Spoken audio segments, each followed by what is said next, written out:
Hello everyone, I'm Paula And I'm Z. from ZP Adventures. In today's video, we're taking you to Edwards Air Force Base Air Show here in California. So stay tuned.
What do civilian test engineers do?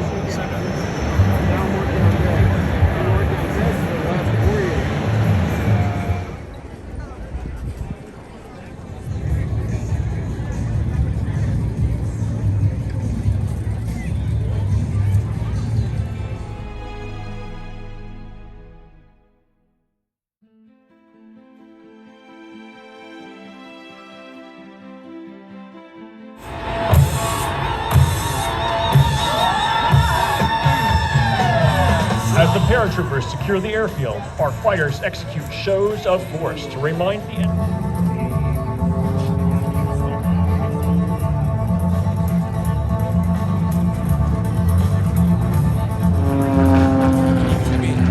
Roll is probably one of the hardest maneuvers to do because of that input, constant input all the way across. The airplane has lots of drag on it and it wants to lose altitude, but he begins and ends at the same altitude and peaks right at center stage. So that's pretty precise flying, and again, some of the easiest.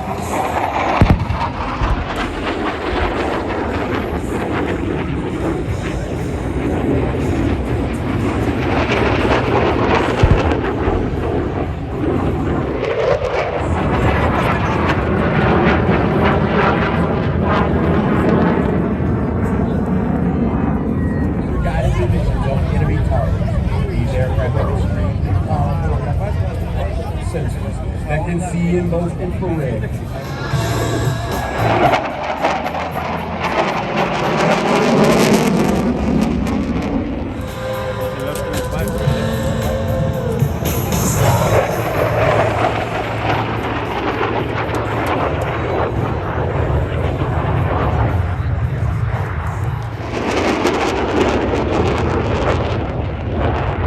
Part of the 912th Aircraft Maintenance Squadron with 16 years of active duty Army service and 2 years of Air Force civil service, and Mark Dupuy from Redessa, California, also part of the 912th Aircraft Maintenance Squadron, retired after 20 years of active duty and now 1 year of civil service.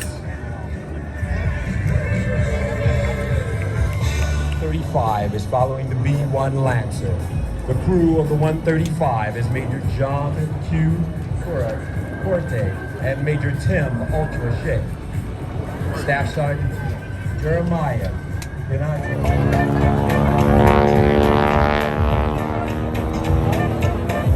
talking about the history here at this base and at the anniversary, you must include the basic trainer, the Stearman, and an inspiring story from Dr. Vicki Benzing. And watch her fly, and I'll fill in all the blanks in just a moment on how you could be doing this.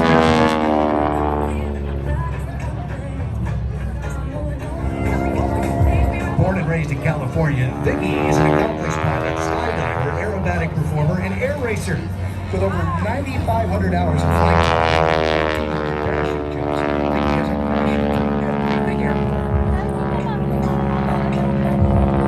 Her flying career has spanned 40 years. She currently holds an airline transport pilot rating as well as a commercial rating in helicopters and gliders. Related degree programs to prepare students for exciting careers in aviation. The university's campus is a purpose-built flight training facility located in the on-airport campus hosts ideal flying conditions year-round, student housing, and FAA Part 141 approved training. You can visit California University website at calaero.edu, or better yet, you can visit them here today. They're set up and waiting for you. It was built in Tulsa, Oklahoma back in 1940 by the Boeing Aircraft Company for use as a military trainer. It served during World War II at air bases in Mississippi and Georgia and Alabama, where hundreds of pilots learned to fly it. In 1946, after the war ended, the beautiful red Stearman.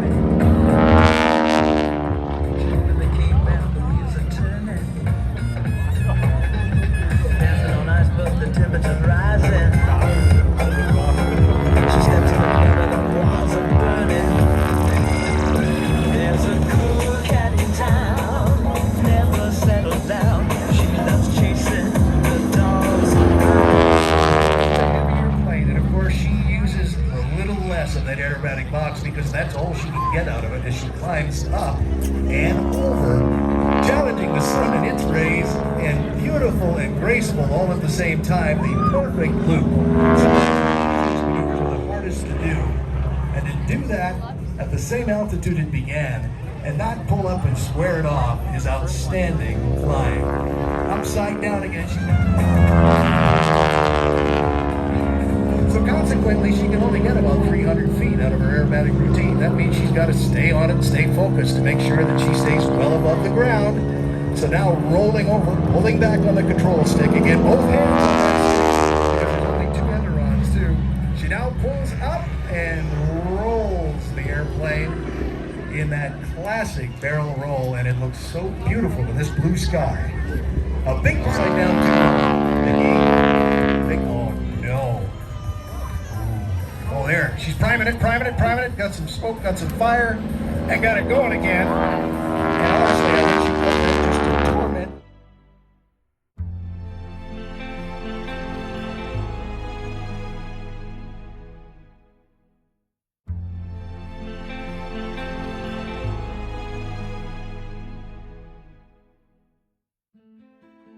Going to be absolutely beautiful.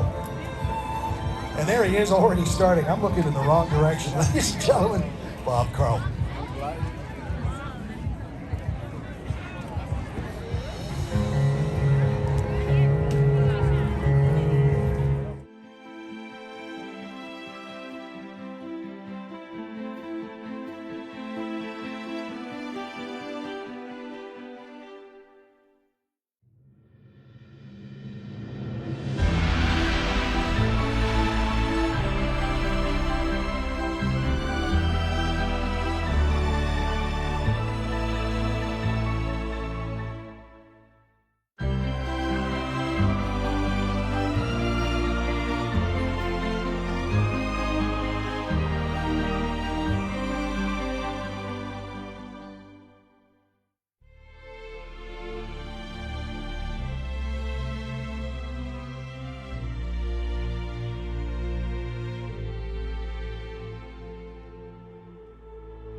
These are the buses that took us to the air show and took us back to our cars.